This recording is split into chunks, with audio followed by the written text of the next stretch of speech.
कक्षा 12वीं की स्टूडेंट फाइनली आपका विषय यहाँ पर रसायन शास्त्र का प्री बोर्ड परीक्षा 2025 पेपर लेके आ चुके हैं। आप लोग बहुत सारे यहाँ पर कमेंट रहे थे कि रसायन शास्त्र पेपर लाओ, तो फाइनली आपका पेपर आ चुका है। साथ ही इस वीडियो में आपका संपूर्ण उत्तर सहित पेपर कराया जाएगा। ठीक है, तो इस पेपर को आपको यहाँ पर अच्छे से यहाँ पर तैयार करना है। ठीक है, और आप वीडियो को लाइक कर लीजिएगा और चैनल को सब्सक्राइब कर लीजिए, क्योंकि पेपर लाने बहुत मेहनत लगती है। तो जो लाइक के बटन है उसे यहाँ पर जरूर से दबा दीजिएगा। और साथ ही आपके निर्देश आते हैं सही प्रश्न हल करना अनिवार्य है। फिर दूसरा आता प्रश्न क्रमांक 1 से 5 तक वस्तुनिष्ठ प्रश्न है। ठीक है, और साथ ही प्रत्येक प्रश्न पर 1 अंक निर्धारित है। फिर आपके यहाँ पर निर्देश आते हैं तो आप निर्देश पढ़ सकते हैं। ठीक है, हिंदी इंग्लिश बयान दोनों में आपका पेपर रहेगा। तो पहले तो आप क्या आते हैं सही विकल्प चुनकर लिखिए, जो कि आपके 6 नंबर के रहने वाले हैं। तो पहला आता है विशिष्ट चालकत्व की इकाई है, तो आपको विशिष्ट चालकत्व की इकाई बतानी है। तो आपका ए आता, ठीक है, ओम मीटर इनवर्स, और सी आपका बा आता है, ठीक है, सेकंड सेंटीमीटर इनवर्स, और सा आता सेकंड सेंटीमीटर, और आपका दा आता ओम मीटर। तो जो आपके यहाँ पर दिया गया विशिष्ट चालकत्व की इकाई है, तो आपका जो इसका राइट आंसर रहेगा, ठीक है, पहले का आपका करेक्ट आंसर आपका यहाँ पर हो जाएगा सा करेक्ट आंसर रहेगा। ठीक है, तो आप यहाँ पर अच्छे से याद कर लीजिएगा। फिर आपका यहाँ पर दूसरा आता है, तो दूसरा देख लीजिए, शून्य कोटि की अभिक्रिया के लिए वेग नियतांक की इकाई है। तो इसका आपका यहाँ पर ए ऑप्शन दिया गया है। ठीक है, मोल, एल इनवर्स और सेकंड इनवर्स, और बा आता आपका सेकंड इनवर्स, और सा आता मोल इनवर्स है। ठीक है, एल सेकंड इनवर्स, और जो आपके यहाँ पर दिया गया दा, इनमें से कोई नहीं। तो जो आपके यहाँ पर दिया है शून्य कोटि की अभिक्रिया के लिए वेग नियतांक की इकाई है।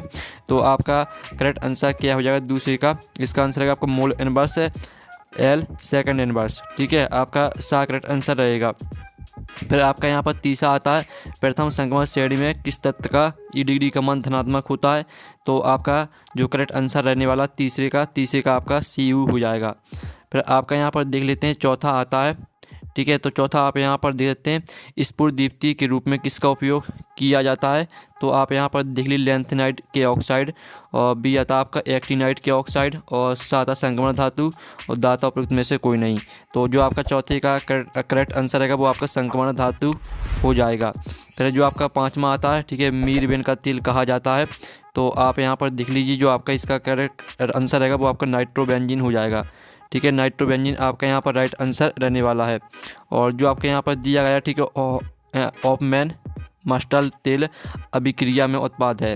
तो यहाँ पर हाफमैन मस्टर्ड तेल अभिक्रिया में जो उत्पाद है वो है आपका यहाँ पर, ठीक है, एल्किल आइसोथायोसाइनाइड। ठीक है, आप यहाँ पर देख लीजिए, जो आपका इसका करेक्ट आंसर रहेगा वो आपका सा हो जाएगा, एल्किल आइसोसाइनाइड। सॉरी, आपका इसका ए करेक्ट आंसर रहेगा। ठीक है, एल्किल आइसोथायोसाइनाइड। ठीक है, आपका 6 में का ए करेक्ट आंसर हो जाएगा। फिर आपके आते हैं रिक्त स्थान की पूर्ति कीजिए, जो कि आपके यहाँ पर 6 नंबर के रहने वाले हैं। ठीक है, तो आपको यहाँ पर ध्यान से देखने हैं और इस पेपर को आपको यहाँ पर अच्छे से याद करना है। तो पहला आता 0.9% NaCl विलयन एवं मानव रक्त की कोशिकाओं का द्रव डॉट है। तो आपका इसका आंसर रहेगा 0.4%। ठीक है, 0.4% आपका यहाँ पर राइट आंसर रहेगा, ये आपका यहाँ पर हो जाएगा। ठीक है, तो आपका यहाँ पर दूसरा आता है शिष्य प्लेटिनम संकुल का उपयोग डॉट के इलाज में किया जाता है। तो यहाँ पर शिष्य प्लेटिनम संकुल का उपयोग कैंसर के इलाज में किया जाता है। ठीक है, कैंसर आपका यहाँ पर दूसरा राइट आंसर रहेगा।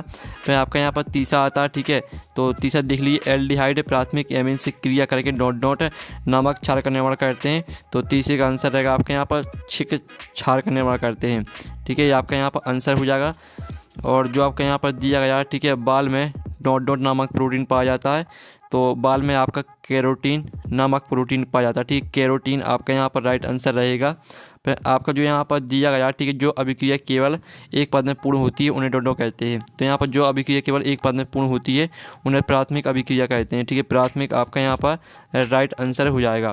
फिर जो आपका यहाँ पर दिया गया, ठीक है, KMnO4 में डॉट संकरण होता है। तो यहाँ पर KMnO4 में आपका sp3 संकरण होता है। ठीक है, तो इस तरह से जो आपके रिक्त स्थान वो कंप्लीट हो जाते हैं। अब आती है आपकी सही जुड़ी।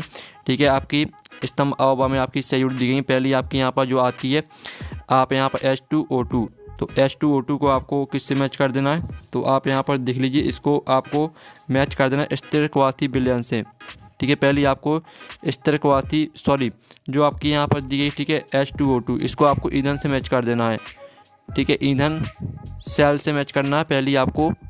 और जो दूसरी आपकी यहाँ पर दी प्रथम कोटि की अभिक्रिया, तो प्रथम कोटि की अभिक्रिया आपको मैच कर दें K बराबर 3 × 10⁻⁻1 है, S की घात -1। ठीक है, फिर जो आपके यहाँ पर दिया गया फास्ट जीन, तो फास्ट जीन को आपको यहाँ पर कार्बोनिल क्लोराइड से मैच कर देना है। और जो आपकी सुक्रोज, ठीक है, सुक्रोज को आपको मोनोसेक्राइड से मैच कर देना है। और ठीक है, हिंसबर्ग अभिक्रमक, तो इसको आपको यहाँ पर बेंजीन सल्फोनिल क्लोराइड से मैच कर देना है। ठीक है, इस तरह से आपकी सही जोड़ी कंप्लीट हो जाती है। साथ ही यहाँ पर इंग्लिश से मीडियम के स्टूडेंट भी देख लीजिएगा।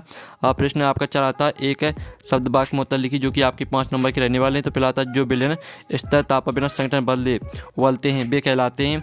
तो इसका आंसर रहेगा स्थिरक्वाथी विलयन कहलाते हैं। ठीक है, पहले का आंसर आपका क्या रहेगा, पहले का आंसर रहेगा आपका स्थिरक्वाथी, ठीक है, स्थिरक्वाथी विलयन, ये आपका यहाँ पर आंसर हो जाएगा पहले का। फिर आपका दूसरा आता है आयनीय समीकरण लिखिए। तो आयनीय समीकरण जो आपका होता है वो होता है आपका के बराबर, ठीक है, ए की घात ई माइनस ई ए बटे में आर टी। ठीक है, ये आपका यहाँ पर आंसर रहेगा आपका आयनीय समीकरण। और जो आपका यहाँ पर दिए K2HgL4 को कौन सा अभिक्रमक कहा जाता है, तो इसका आंसर रहेगा नेशनल अभिक्रमक। ठीक है, नेशनल अभिक्रमक आपका इसका आंसर हो जाएगा। ठीक है, तो आप यहाँ पर अच्छी तरह से याद कर लीजिएगा। और साथ ही आपका जो यहाँ पर दिया गया है, ठीक है, K2 ये तो आपका हो गया। ठीक है, और जो आपका यहाँ पर दिया फास्फोडाइस्टर बंध किसे कहते हैं, तो फास्फोडाइस्टर बंध यहाँ पर जो आपका चौथे का आंसर रहेगा वो आपका यहाँ पर क्या रहेगा, चौथे का आंसर रहेगा एक रासायनिक बंध है जो तब बनता है जब फॉस्फोरिक अम्ल में 2 हाइड्रोक्सिल समूह एक बंध बनाते हैं और अन्य 2 समूह से हाइड्रोक्सिल अभिक्रिया करते हैं। ठीक है, फास्फोडाइस्टर बंध कहा जाता है।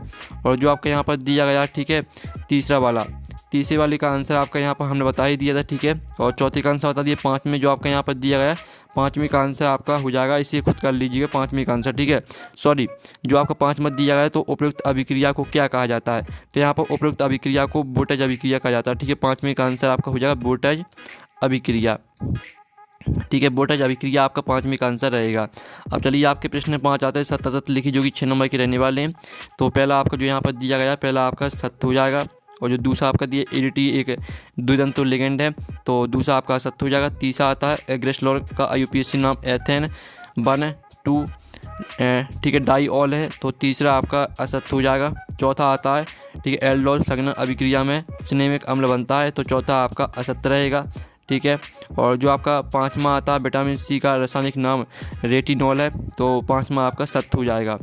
ठीक है, और साथ ही आप यहाँ पर देख लीजिए, जो आपका 6वां दिया प्रोटीन अमीनो अम्लों का बहुलक है, तो आपका यह भी सत्य हो जाएगा।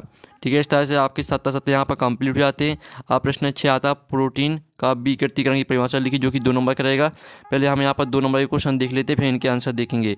पेप्टाइड बंध की परिभाषा लिखिए और एमिन क्षारीय होते हैं क्यों कारण लिखिए, इसका अर्थात देख लीजिए। ठीक है, फिर आपका आता 8वां क्वेश्चन कार्बोक्सीकरण की परिभाषा रासायनिक समीकरण लिखिए, इसका अर्थात आता है साइनोहाइड्रिन से आपके समझते एक उदाहरण लिखिए। फिर आपका 9वां आता है 2 लवण एवं संकुल लवण में कुछ 2 अंतर लिखिए, इसका अर्थ होता है सामान्य मंडल की परिभाषा लिखिए। फिर आपका 10वां आता है, ठीक है, निम्नलिखित उपसह संयोजी युग्मकों की IUPAC आपको नाम लिखना है। ठीक है, इन सभी के आपको IUPAC नाम लिखना है, इसका अर्थ आता है निम्नलिखित उपसह संयोजी युग्मकों के सूत्र लिखना है आपको।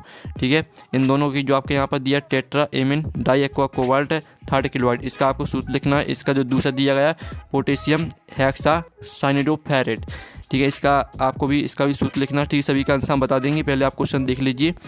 11वां आता शुद्ध जल की मोलता ज्ञात कीजिए, इसका अथवा आता प्रतिलोम परासरण को परिवहित कीजिए। फिर आपका 12वां आता एल्कोहल का क्वथनांक संगत हाइड्रोकार्बन से उच्च होता है क्यों, कारण लिखिए। ठीक है, सभी के आंसर आपको बताए जाएंगे। आप सिर्फ यहाँ पहले क्वेश्चन को ध्यान से देख लीजिए। फिनॉल से निम्न को प्राप्त कीजिए। ठीक है, इन सभी को आपको फिनॉल से प्राप्त करना है। तो चलिए जो आपके 12 नंबर तक 12वें क्वेश्चन, जो आपके 12वें क्वेश्चन तक 2 अंक के क्वेश्चन दिए हैं, उनके आंसर देख लेते हैं। तो स्टूडेंट आप यहाँ पर देख लीजिए, आपका 6वें क्वेश्चन का आंसर रहेगा। ठीक है, और तो इसका जो ये आपका 6वें का अथवा का आंसर है। ठीक है, ये आपका 6वें का अथवा का आंसर यहाँ पर दिया गया है।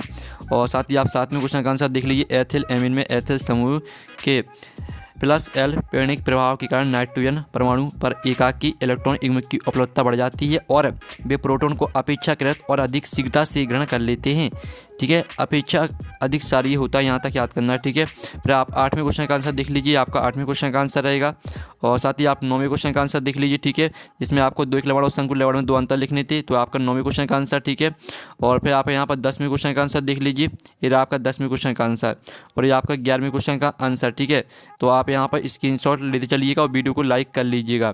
फिर आप यहाँ पर 12वें क्वेश्चन का आंसर देख लीजिए, लगभग सामान्य सुधार अणुभार वाले हाइड्रोकार्बन की अपेक्षा एल्कोहल के क्वथनांक बहुत उच्च होते हैं। इस तरह से पूरा आपको याद करना है, आपका 12वें क्वेश्चन का आंसर और ये आपका 13वें क्वेश्चन का आंसर। ठीक है, और आप जो आपके 12वें क्वेश्चन तक 2 अंक के क्वेश्चन दिए गए थे उनके आंसर तो हमने करा दिए। अब पहले हम नेक्स्ट क्वेश्चन देख लेते हैं, फिर देखेंगे आंसर। तो स्टूडेंट आपका यहाँ पर आता है 13वां क्वेश्चन। ठीक है, आधा से बेलन को उदाहरण एवं ग्राफ सहित समझाइए, इसका तो आप यहाँ पर देख लीजिए। और फिर आपका 14वां आता निम्नलिखित के अपचयन के लिए कितने आवेश की आवश्यकता होगी। ठीक है, और साथ ही आप यहाँ पर देख लीजिए इसका अथवा आता है, तो अथवा भी आप यहाँ पर देख लीजिए। फिर 15वां क्वेश्चन आता अर्ध आयुकाल परिवर्तित कीजिए, प्रथम कोटि की अभिक्रिया के लिए अर्ध आयुकाल की गणना कीजिए, इसका अथवा भी आप यहाँ पर देख लीजिए। फिर आपका 16वां आता है फिनल को वायु में खुला रखने पर गुलाबी रंग का हो जाता है, क्यों, कारण लिखिए, इसका अथवा आता है एथिल एल्कोहल के निर्जलीकरण की क्रियाविधि को समझाइए। फिर आपका आता 7वां संचरण परिवर्तित कीजिए तथा इसके विद्युत रासायनिक सिद्धांत को समझाइए। फिर आपका 18वां क्वेश्चन आता है, ठीक है, इसका अथवा देख लीजिए। फिर आपका 18वां आता है संगुण तत्वों के निम्न गुणों को समझाइए। ठीक है, संकुल एवं का निर्माण और उत्प्रेरक गुण। फिर आपका यहाँ पर दिया गया, ठीक है, लेंथेनाइट किसे कहते हैं तथा इन्हें पृथक करना कठिन होता है, क्यों। फिर आपको 19वां क्वेश्चन देख लीजिए, आपको 19वां क्वेश्चन दिया गया। 19वें का होता है विलोपन अभिक्रिया किसे कहते हैं तथा इस अभिक्रिया के लिए सेट जेक का नियम को समझाइए। फिर आप यहाँ पर 20वां क्वेश्चन भी देख लीजिए। ठीक है, ये आपका 20वां क्वेश्चन दिया गया है। तो चलिए आपके जो है यहाँ पर क्वेश्चन 13 से लेकर क्वेश्चन 20 तक के जो आंसर वो देख लेते हैं। तो स्टूडेंट आप यहाँ पर देख लीजिए आपका क्वेश्चन 13वें का आंसर, फिर आपके यहाँ पर क्वेश्चन 14वें का आंसर देख लीजिए। ठीक है, और साथ ही आपका क्वेश्चन 15वें का आंसर है। ठीक है, तो आप यहाँ पर स्क्रीनशॉट ले सकते हैं। और साथ ही आपका क्वेश्चन 16वें का आंसर दिया गया है और ये आपका क्वेश्चन 17वें का आंसर। ठीक है, आपका क्वेश्चन 18वें का आंसर है, तो स्क्रीनशॉट लेते चलिए। और ये आपका क्वेश्चन 19वें का आंसर है। ठीक है, तो इन सभी को आपको अच्छे से याद कर लेना है। और ये आपका 20वें क्वेश्चन का आंसर। इस तरह से जो आपका पेपर पूरा कंप्लीट हो जाता है। साथ ही पेपर का PDF है, डाउनलोड करना चाहते हैं तो लिंक वीडियो के डिस्क्रिप्शन दी गई है, तो आप वहाँ से पेपर का PDF डाउनलोड कर सकते हैं। तो हम नेक्स्ट वीडियो में, थैंक्स फॉर वॉचिंग।